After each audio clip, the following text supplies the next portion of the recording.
Hey everybody, welcome to Who Let the Dogs Out. Today we have a Q&A for you. So Sally, tell them what we're talking about today. Okay, so today we're talking about should you get a boy or a girl puppy? Okay. One person was watching Dog Whisperers, a child who said you needed to be a pack leader, true or false? Okay. And are big dogs or little dogs easier to train? All right, folks, that's what we're talking about today. We also, I think, have some world news and a trivia question for you guys. So if y'all want to learn about all that stuff, stay tuned with us. And yeah, enjoy the show. Who let the dogs out? Who let the dogs out? Alrighty, everybody, welcome to Who Let the Dogs Out, the podcast designed to help you enjoy life with your best friend without all the frustrations. Join us each week as we help families across the country do just that. I'm your host, Corey, and I'm joined by my co-host, Sally. And today, like I said, we've got a Q&A for you. But for those of you who don't know us, my name's Corey. I'm the founder of Wonder Dog Training. We started the first day of 2018, and since then, we've helped thousands of families and thousands of dogs across multiple cities and multiple states. So that's who I am and what I do here. I'm Sally. I'm administration, so I'm on the calls if you want to call in and check out us for training and do lots of other things behind the scenes. Yeah, so that's who we are. Well, let's start off with a trivia question. The trivia question today is, what is the most common reason that dogs are surrendered to shelters? So we're going to go over that, and then I got some data to back it up. So that's our trivia question today. And you'll be able to pick from aggression, owners moving, housing issues, medical costs, age, things like that. And so we'll talk about that and some data to back it up. And maybe how we as a community of dog owners can kind of solve that problem. So that's our trivia question today. So if you want the answer to that, stick with us till the end of the show. And I guess before we jump into formats, if you get any value out of today's show, it makes you think, you learn something new, whatever it is, we just ask that you share the show with a friend, family member, colleague, something like that. That really helps us kind of grow the show. And our numbers are growing. So thank you guys so much. That's pretty much it. That's our request. And if you want to engage with us on the show, comment down below. Speaking of comments, we've got some new ones. Okay. Oh, real quick. I forgot to do what kind of format. So today we're doing a Q&A. If you guys want to write in questions, you can write in questions too. Sally at wonderdogtraining.com. Yes, or you can comment them down below on whatever platform you're on, and that's what we're about to do. We're about to read some comments from some of our watchers and listeners and stuff like that. But if you want a question or you have a topic for Dog Talk, which is our other format, basically we come on and talk about a topic related to dogs, dog ownership, dog training, things like that. So if you want to, you can come on and send in a topic about that as well. And we also do interviews, and we just did a great interview this week. We recorded it a couple days ago. Yeah, I guess 3 days ago now. Anyways, great interview with Dr. Sally. She's an in-home euthanasia vet. She laid your dog to rest and my dog to rest. So we interviewed her. Great interview. It's our longest interview we've ever done. But it felt like seconds. Yeah, it went pretty quick. So anyways, that'll be coming out in like 2 to 3 weeks. So be looking forward to that. We're very excited about releasing that. So that's the formats on the show. Anyways, go into comments. So on YouTube, we've got one from The Adventures of Grandpa. And on our last episode we put out, which was 97, he said, "Great episode, guys. Thank you for the PSA on service and working dogs. Frederick is now 3 for 3. I don't know what 3 for 3 means, but I'm assuming maybe 3 fines out of 3 searches would say, or something. Yeah, that's my interpretation. That's my interpretation as well. But great job, man. That's amazing. Really proud of little Frederick. I don't know if our PSA, I don't know if the idiots who are touching service dogs while they're working are listening to our podcast, but if they are, now they know better. Or I think we might have clipped that. So if we did, you can just send them the video or put a little QR code on Frederick's vest and be like, watch this before you pet him. That'd be fun. Anyways, that's the comments. And then we also downloaded where we can read our Spotify comments on on the show now as well. So we've got a couple from Paige_Ram. No clue who that is. I wonder. Do you know her? I think I've met her a couple of times. I might know her.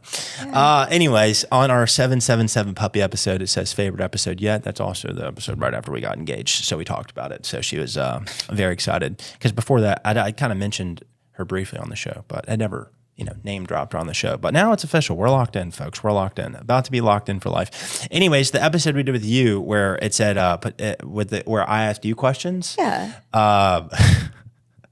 It says petition for more Q&As with Sally. I'm laughing though because Did I do it on the show where I was like, I'm interviewing you today, and I said, "What's your deepest, darkest secret?" And I was like, what? I couldn't remember if I did that on air or off air. Yeah, you did. I was was a funny. deer in headlights. I'm like, what the heck? Yeah. I don't know which episode that is, but I interviewed Sally and asked her some questions from her perspective as somebody who's been working here almost 7 years and does all the calls and talks to all the new people who book training with us. But I'm not a dog trainer. But you know quite a bit. But I'm not a dog trainer. Right, you're not. But, But yeah, yeah, and that, I I've mean, got that's a few. fair to know. But Yeah. like you have talked to, I mean, I've thousands of talked to people thousands of people. about their dogs, and you've been around for quite a while with us, so you know some I stuff. know some stuff. Yeah, you know.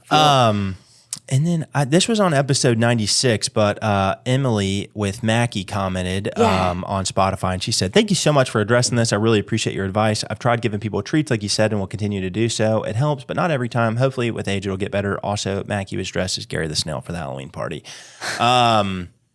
So anyways, that's it, folks. Those are the comments for this week. So if you want to engage with us on the show, drop a comment down below on one of the episodes. We love that. Yeah. So anyways, that's it. That's the comments. How's everything in Sally's world? In Sully World, do you think in Sully World everything's good? Yeah, I have a fence. Nice. Yes, I think you had a fence last time. I have a contained dog, and all is good. And he's walking nicer, and yeah, we're loving getting out when it's not dark. I don't like it when it's early dark time. So yeah, loving it. Yeah. Now you can Yeah. get off work and go on a stroll. Go on a The stroll. weather felt so good. The weather, I mean, it's like God set the thermos. It's just perfect. It's not hot. It's not cold. It's just right. Just right. Although yesterday was really the first day I gotten sweaty in a while, like in a long time, not outside of working out. And by the end of the day, I was just like, I've got to get out of these clothes and take a shower. I just felt grody. Wow. Yeah. Yeah, weather is good. Yeah. But it is really nice. It is. So good. What have you been up to? Other than work, not much. We filmed a bunch of funny videos yesterday. Yes, be looking out for those on social in the next probably 2 or 3 weeks. Those got to get turned around. But I don't know. I always think about like, what do I talk about now that Mia's gone? Because that's what I would always talk about. I don't. Yeah, you would. This isn't there's like just a little hole podcast on my personal life or business or Yeah. whatnot, which is, the other majority of my life. But meeting lots of fun dogs for training. Got a bunch of people signed up for training this week and last week and stuff. Not as me last week, but yeah, overall work's going really good. We're Yeah, getting lots it of new is. dogs. Springtime, it's like people are coming out of the woodworks, folks. Wow. They're loving the spring weather. Well, it's not so bad walking an unruly dog in the dark because people don't see you. But now it's springtime. You want to walk a nice, controlled dog Yeah. and enjoy it. Get outside, get Yep. your steps in. Yeah, you're right. But yeah, meeting lots of fun dogs. I'm trying to think of my favorite dog I've met this week. I've met some cute ones this week. I met with she's probably watching. She, an older lady yesterday who has a Cocker Spaniel. That dog was real cute. I met a lot. I mean, all the dogs I've met this week have been cute. I'm trying to see if one like sticks out as my favorite though. Yeah, that lady'd always wanted a King Charles Yeah. Spaniel. Yeah. Yesterday, though, when we were filming the videos, there was a dog out front named Roxy. And like, you meet so many dogs. Like I really do appreciate all the dogs that come in. But every now and then, like you'll develop like a special connection with one of them, or whatnot. And Roxy was that one for me. When I had sold training to her owner, I mean, it helped. I like the dog and I like the owner quite a bit. And I stayed after the appointment for a while to chat with the owner because we were both into a bunch of the same stuff. And so anyways, but Roxy was just so sweet. And so I pulled her off the wall yesterday to do a video with her of just like, we did like a little springtime video. It was real fun. But she's such a goofball. So we were working on recall and every time, and it was just on a long leash. And so every time I'd get her to me, I'd get her to sit and she did so good about recalling and then just sitting and waiting until she was told free. Anyways, I'd go free and I'd kind of raise my tone a little bit rather than just like saying it, regular. And I'd get really excited. And then every time I'd say it, she'd get excited. And so then I started doing it and like stomping my feet at the same time or like jumping like a little jump and stomping my feet and going free. And every time I did, she would go like back on both legs and like both of her front legs would like spread out like this. And then she just started zooming all around and stuff like that. It was real fun. She was real cute and real sweet. Oh, what breed is she? She's an Anatolian Shepherd. Cute. Yeah, she's real sweet. big girl. I mean, she's tall. She's real thin though, because she's still a baby. But, anyways, life's good, work's good, God's good, everything's great. It is. Everything's great. Can't complain. I liked the Irish wolfhound that was in on Monday. Yeah, is it Seamus or Seamus?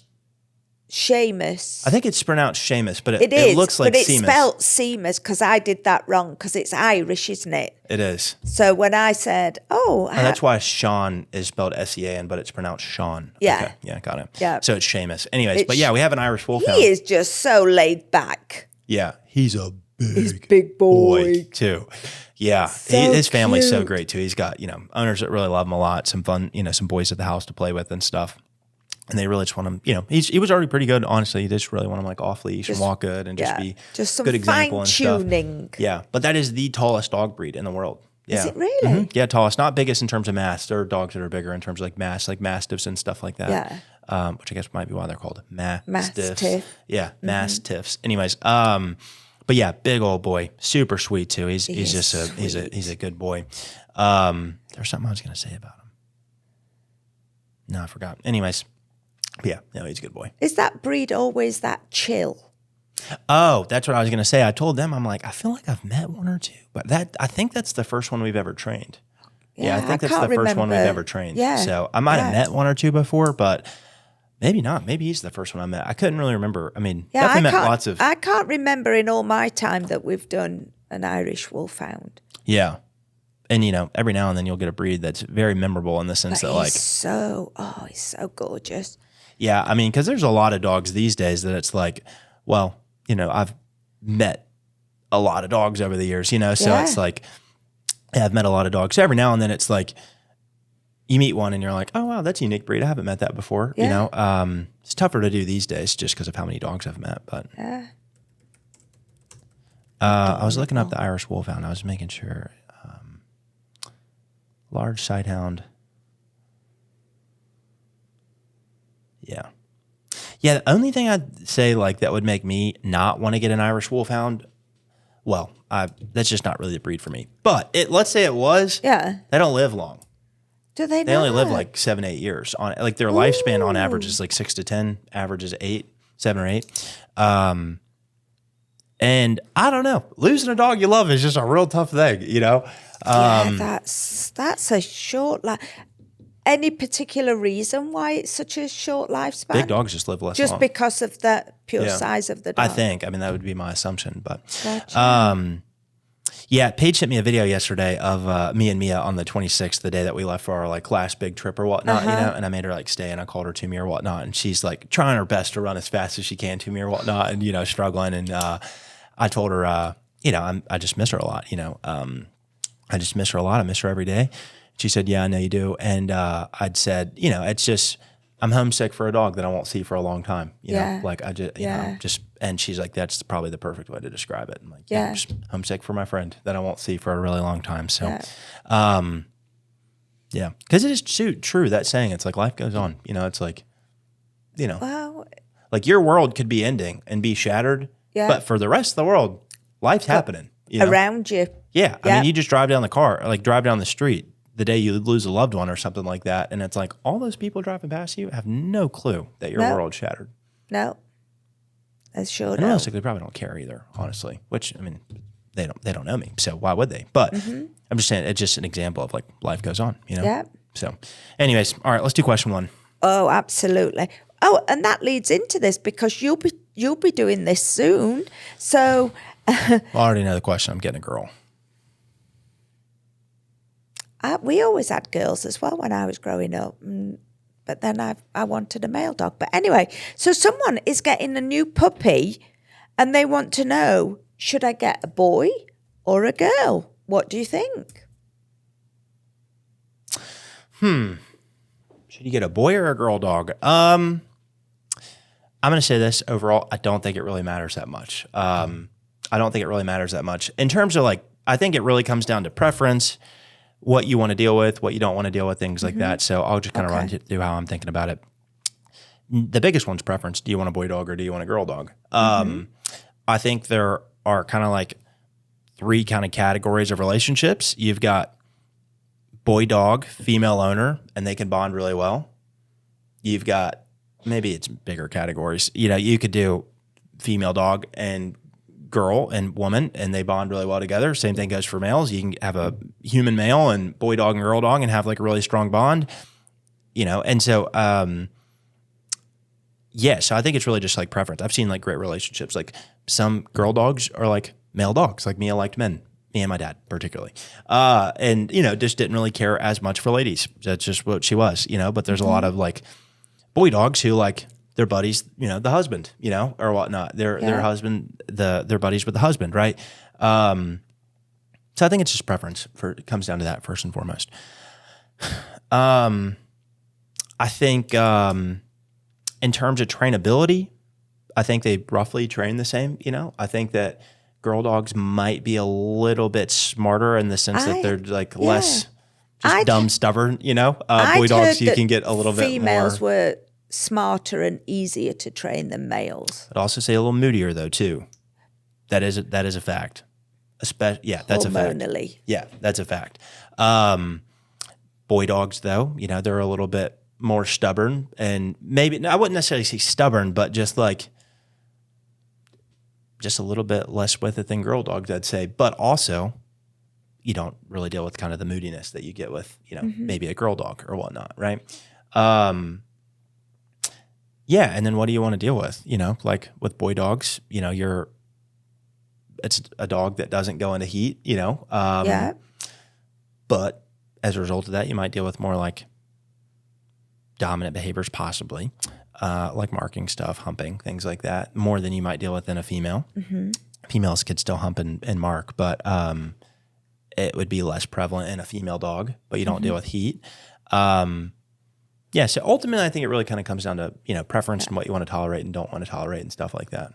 Absolutely. Do you know anything like with the service dogs? Do they prefer males or females? Like with the dogs you've worked, when you've been alongside the police, do they tend to? Most of them want boy dogs, yeah. Okay, Yeah, most of them want boy dogs, yeah. A lot of people want boy dogs for like police dogs, protection dogs, things like that. There's a lot of great female dogs that are out there doing the same job or whatnot. But in my experience, most of those guys want male dogs or And whatnot. is that because the aggression's more Yeah, I think so. instinctive with the male dog? I think so too. And then, like I said, if you don't fix the dog, then you've got to deal with heat, and that'll take the dog off of work a little bit, you know, and stuff. And so I think there's also just like a little bit, generally speaking, there's a little bit more courage and drive there. Maybe not drive. Drive might be the wrong word, but just more like courage, you know, in a boy dog. Yeah. So anyways. Yeah, interesting. In terms of like service dogs, like with helping people with disabilities, I don't know if it really matters so much. Yeah. I wouldn't have thought so. I think that's a preference there as well, isn't it? and of course, like with service dogs, if they match you to your service dog, so Yeah. it could be either or, couldn't it? Yeah, I suppose. But yeah, I mean, overall, I think it really just comes down to what you want. I want a girl dog. I want another little girl. So, and then when I get a golden retriever, I want to get a boy. Oh, interesting. Yeah, but I'm also kind of a creature habit too. It's like once I find something I like, I just want to keep doing that one thing. You know, Yeah. Had a great relationship and a great experience with a girl dog. Let's try my hand at that again. You know, Yeah. Well, she's never going to replace that baby girl. never gonna replace her. Never gonna replace her. Not trying to do that. No. Okay, let me give you another question then. I'm going to. Oh no, we'll go in order. So, this person remembers watching The Dog Whisperer, so Cesar Millan, as a child, and he was saying you should always be the pack leader. So she wants to know: is this true or false? And what are your thoughts on it? Well, let me say this. I think there's a lot of dog trainers that talk poorly about the Dog Whisperer. I think he was great for our business because I think he made dog training mainstream for a lot of families who wouldn't have really considered it otherwise. So I've got to, hats off to that. And he's still around. He's still doing stuff. So yeah, good for him. What do I think about the pack leader concept? Ultimately, I'm kind of in favor. I mean, I do think I think dogs, like, as much as people will say that they don't that they don't fall into like a hierarchical structure. I probably said that wrong, but like a hierarchy. I don't think that's true. I think you see that in the house. I think you see that like there is a hierarchy. And I think that a lot of times dogs with no rules, manners, boundaries, commands, etc., will place themselves kind of higher in the hierarchy, and they'll do what they want to. Yeah. So ultimately, I do think that the human should be in the leadership position rather than the dog being in the leadership position. I think that that's true. Yeah, I think so too. Yeah, I think the human should be in the top spot, 100%. Yeah, in terms of, but I also think that, you know, and I'm not even saying this about the dog whisperer necessarily. I do think like there is kind of like an older school mentality that's like a little bit more like alpha and macho and stuff like that. And I don't know if that's necessarily required with like your average house pet or whatnot, you know? So I think you can be the, you know, pack leader, so to speak, and like do it in like a very like caring and respectful way, you know, but also, you know, and do it and never raise your voice or never, you know, raise your hand at your dog or put the dog on its back and hold the dog down. Right. I think there's a lot of ways that you can be the, you know, pack leader, in a non, you know, crazy way. You know, what would be crazy like most families and most dogs and situations and stuff like that, you know? Yeah, because we found you don't have to train dogs through fear, do you? To get them to respect you, you don't have to make them fearful of you. Right. Which sometimes is old school methods, isn't it? It's like, you know. Yeah, and I mean, and to be clear, like we don't want to make dogs scared of us, you know. No, like I want you to be the leader, but I don't want your dog to be scared of you, you know. That's what I'm saying. I think there's a difference though between like fear and healthy respect too. Like, you know, like, as a kid growing up, I wasn't scared of my dad, but I had a healthy respect for him. I still mean I still do, but you know, I wasn't scared of him, but I did have a healthy respect for him. And I think your dog should be the same way. I don't think they should be scared of you, but I think they should have a healthy respect for like, hey, this person means business. When they say something or they have this manner or boundary in place or whatever, like they really mean it and they're going to make you do it every time, you know? And so I think there's a difference between fear and respect. Yeah, I think so. I think the same thing can go for dogs. But ultimately, I'm in favor of it. I mean, there's some stuff that's like, you know, old school that I'm not a super big fan of, you know, yanking Craig training and, you know, alpha rolls and stuff like that. I just don't, I don't think some of that stuff is necessary, you know? And there are really dominant dogs though out there that like you do have to take a more dominant position with the dog in order to tell them like, hey, I am above you in the hierarchy. Right. I just don't think that's super common for your average like house pet, you know, like your average golden doodle or like we got a weenie dog out there today. Like you probably don't need to do that with them. No. Although they're all really dominant weenie dogs actually. So maybe I take that back, but you get what I'm saying though. Like the goal is like you know, there's a lot of ways that you can do that in a healthy, respectful way to you and the dog. And you're right. I think when you watch Cesar Millan, he's taking on some real serious cases, isn't he? He is. He's also doing it on camera, you know, which is like something that like a lot of dog trainers, like they don't video their bad work. They only video their good work, you know, like a lot of people aren't willing to show like, you know, their bad work. It makes me think of this one example. Like I remember one time I was training this, golden doodle for videos and for the portal that we have or whatnot. And, Jesse was filming me and I'm walking the dog and I'm working on getting the dog to heel off leash or whatnot. And the first step to that is like heeling with the dog on a leash. Anyways, I've had this happen to me a few times in my career where like the prong collar would just all of a sudden just like pop off, right? Like, and if you pinch the things to make it like easy for the human to get on and off, sometimes you will pinch it too much and it'll be too easy for the collar to come off. And so I remember like walking with this dog on the video and the collar literally just pops off and I look down, I'm like, all right, well, that wasn't supposed to happen, you know? And I think we kept that in the video just to be, and Daniel, our editor and content guy in marketing, he's been with us since day one. But, you know, he sent me that and he was like, hey man, I think we should keep this in. Like, it just shows that like even you make mistakes. I'm like, yeah, sure. Keep it in, you know? But anyways, so I think, you know, I was saying all that to say like he had the pleasure / displeasure of putting everything on TV and being filmed for everything too, you know, and a lot of people, a lot of trainers only show their good work. They don't show their mistakes and stuff like that. And so there is like, I would say, you know, the trainers out there that are willing to like say like, yeah, I've made mistakes or video them and publish them. And then, you know, that's a lot better than some sort of polished, like flashy video or whatnot, you know, and in dog world, which most people aren't in like dog world, but like on dog world on Instagram, you know, it's like, you'll get a 10-second clip of a dog doing something awesome. And it's like the 10 best seconds out of like all their training, and it's like the dog doing like a perfect, heel and looking up and stuff like that. And like there's a tennis ball under their armpit or something like that, that they're trying to hide from you. But as soon as, the video cuts off, they're dropping it for the dog to get, right? But they got a really nice 10-second clip. And those videos are cool. I'm not hating on those videos. I'm just saying like a lot of people show their best work, not their worst work. And the dog whisperer had to put out a lot of content for crazy dogs that like a lot of trainers probably might not even be willing to take on in the first place. Yeah. And so not only does he take the dog on as a case to work with, but he's also training the humans and he's doing it on TV for millions and millions of people to watch. Yeah. Yeah. But anyways, I think we should, I think like he made dog training popular for most families, and put it on the minds of a lot of people. And even if some of the information is a little old school or outdated or whatnot, it's like, still, he helped a lot of families and a lot of dogs and continues. And continues to do so. Yeah. Absolutely. At his ranch. Okay. This is a fun one. So, Question 3. So this person asked, are big dogs or little dogs easier to train? Her mum thinks big dogs. She thinks small dogs. What do you think? What do you think? I would go large Okay. Why is that? because I just think these smaller breeds are just so like hyper and scrappy. Big dogs aren't hyper and scrappy? Not as much as little dogs are just like really like What are they like? like that. Whereas, big dogs can be hyper and full of energy depending on breed. But I just think a big dog is a bit easier to train than a little. What do you think? You're just going to say all dogs are easy to train.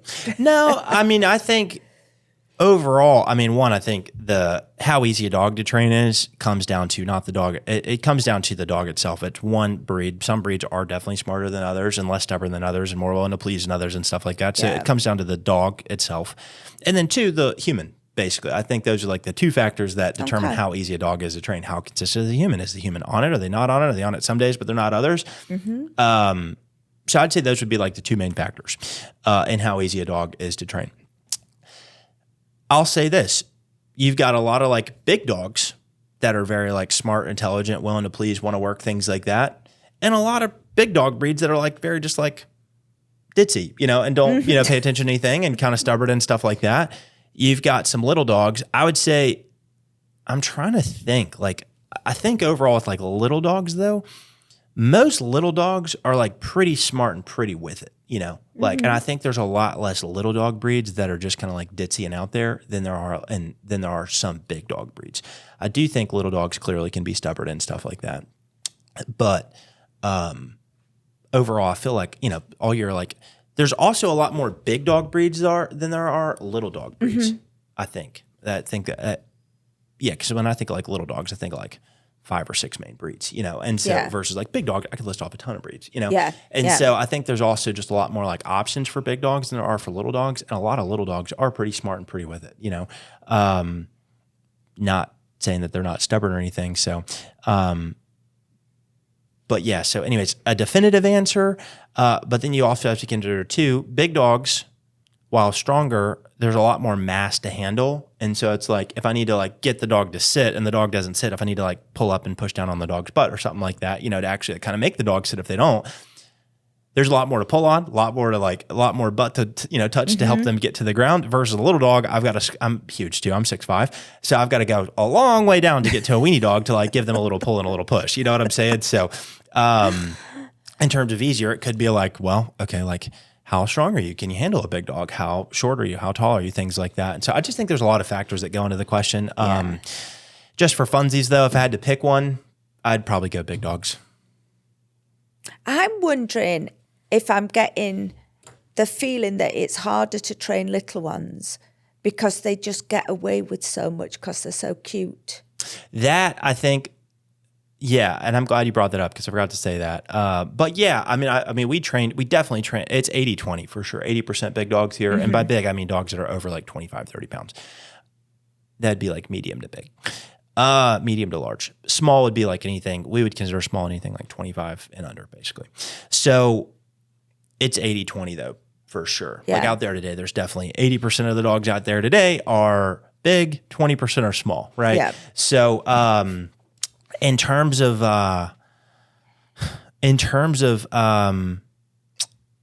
but yeah, I think overall, I mean the severity of little dogs being bad is a lot less severe than big dogs being bad, right? Yeah. If a little Shih Tzu pees in your house, going to be a little bit of pee, little poop. If you got a Great Dane pooping in your house, big pee, big poop, right? Very big problem. Great Dane peeing in your house can cause water damage, right? You know, and so versus a little dog, a little bit of pee.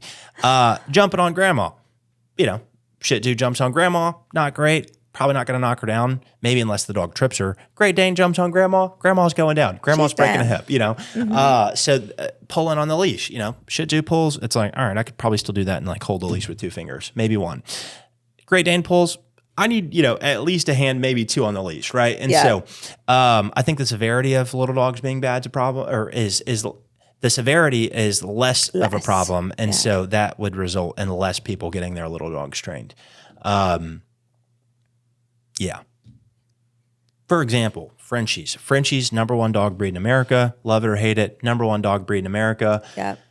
We don't train nearly as many Frenchies as we should based on popularity. Yeah. Train a lot of big golden doodles, a lot of golden retrievers, a lot of rescues, that are just, mixes, mixed breeds, and those are all big. But we don't train nearly as many Frenchies. And I think it's because people think it's cute and it's built into the dog being bad. Like that's part of having a Frenchie is they do bad stuff, right? And it's like the people who are just like really sick of it and they want a good Frenchie, not saying they're not good, but like who want a trained Frenchie are the ones who actually call us, right? Yeah. Same thing with weenie dogs. Like I will say, despite how popular weenie dogs are, we do get a handful. Like I feel like I've signed up like 1 a week for the last 3 weeks or whatnot. We had 1 out there yesterday. We've got 1 out there today. Just signed up another one yesterday. So we do get like I'd say a high volume of weenie dogs, but we don't get as many as we should based on how popular the breed is.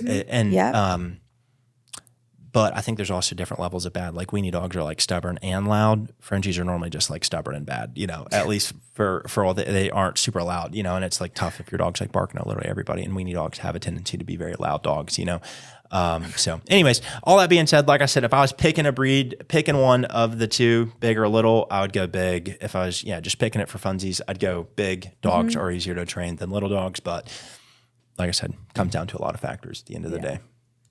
Yeah. Yeah, because little dogs, if they're not walking nicely, can just scoop them up and carry them home. Yeah. You can't do that with your Great Dane. Can't do that with your Great Dane. Oh. Unless you're me, I could pick up a Great Dane, but not for very long. Not for very far. You don't think I could? No, I think you could, I but was going to say I definitely could. yeah, you could do that. Yeah. Yeah. I just thought about, when you said that, I thought about me and went, yeah. I couldn't lift a Great Dane over my head because they're super wiggly, but I can lift the weight of a Great Dane over my head just standing. Mm-hmm. So I can definitely pick up a Great Dane. I feel like you're challenging If me a little anybody's got a Great Dane that they'd like to bring to, bit. Do it. let him prove it, huh? Yeah. That's fun. Great questions, though. I love those questions today. Yeah, no, those were good. Yeah. Okay, well, trivia question, trivia answer. Trivia question was, what's the most common reason that dogs are surrendered to the shelters?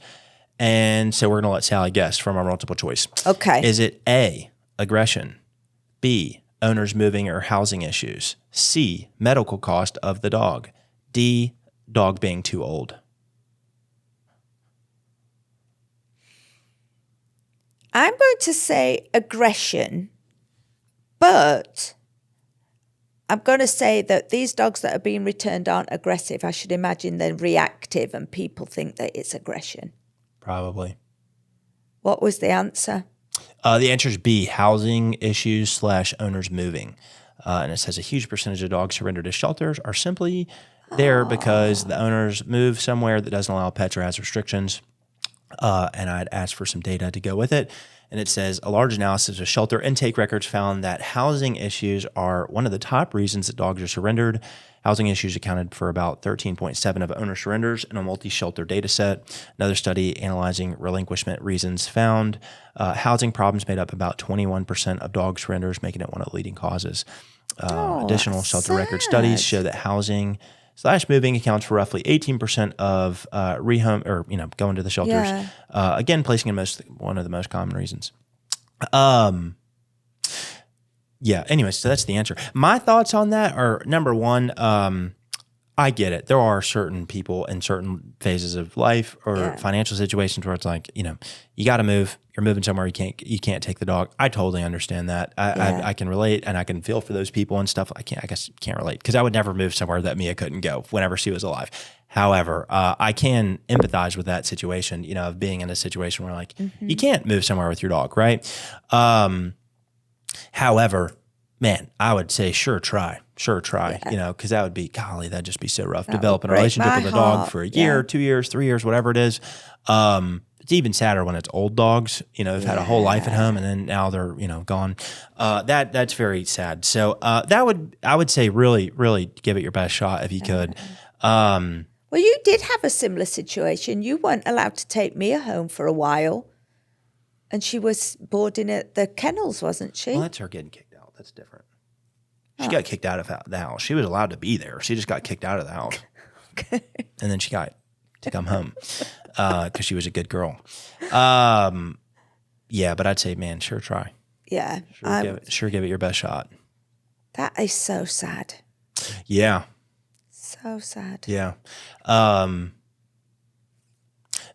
one, I mean, that one's tough though to like fix with a training, thing or whatnot, I will say the loophole there is service dogs and ESAs. So if you qualify for a service dog or emotional support animal, maybe looking to turning your dog into one of those, look up the requirements for those. I don't want to, I'm not saying, break any laws or do anything unethical, but if you qualify for a service dog or an emotional support animal, I think you can get around most pet restrictions in living situations. So, yeah.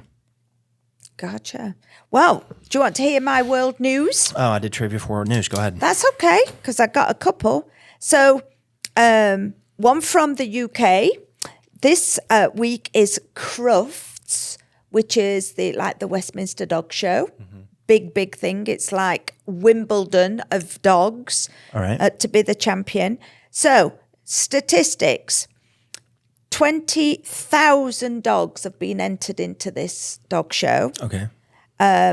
Coming from overseas now, it's not just like England and Europe. So New Zealand, Peru, Argentina, they're all going to it. Right. And dogs entered this year. France has the most dogs entered in the show, 538 dogs, followed by Italy with 436, Germany 425, and the Netherlands 353. Dog shows are popular. Sounds like it. Do we have a winner yet? Nope, it's still going on. You have to report back. Report back for best of show. And then I've got this really nice, this is a feel-good, warmy one. All right. So Ozzy is a Mastiff mix who lives in Oklahoma City, and he's just got a Guinness World Record. All right. What's the record? Longest tongue, Okay. 7.83 inches. Wow. And he's taken it over from the previous winner called Rocky, who was a boxer, and his tongue was 5.46 inches. I wonder if they're measuring from like the start of the mouth outwards or like the literal distance of the whole tongue. From like back of the throat to the front of it. Because it doesn't seem that long. I don't know. If it's from where it the mouth protrudes out. Now that 7.8 inches because would the be very picture of long. Ozzy, if you want to go on World News and look, his tongue is like drooping out of the side of his mouth. All right. Let's look it up. He's a big old Mastiff. Yeah, I think it's Is it from where it... You Yeah. found the picture of him? I think it's from where it comes out of his mouth, folks. Because that is long, that's droopy a very tongue hanging out the side droopy of tongue. that. Bless it. Isn't it cute? Yeah, I mean, it's literally just out of his mouth all It's the just time. like, well, No, it's out of his mouth all the time in all these pictures. Like even when his mouth is closed. Mouth. Yeah. Wow. Interesting. Okay. isn't that Well, fun? very cool. There you go. There it is, folks. Some fun info. So I'll get back to you on who won Crufts. Yeah. I wonder if it's going to be a Doberman. I don't know. Doberman won the Westminster. Yeah, who knows? So yeah, watch Okay. this space. Let's watch it, keep up with it, and we'll Yeah. report back. Well, guys, thank you all so much. We hope you all are enjoying the show and the springtime and the weather and all that kind of stuff. If you like the show and you made it this far and you haven't subscribed, hit the subscribe, follow button. Comment down below to engage with us. We'd love to talk to you. Yep. And read your comments off on the show. Share it with a friend, family member, colleague, something like that. So, anyways, that's Hit all we got. all the buttons. All the buttons. That would All be the very, very buttons. helpful if you could help us with that. So, anyways, guys, thank you so much. Remember, you can get your dog trained, and that can get you some peace. But the only way to true peace is to walk daily with the Prince of Peace, Christ Jesus. We'll see you in the next episode. See you next time. Bye.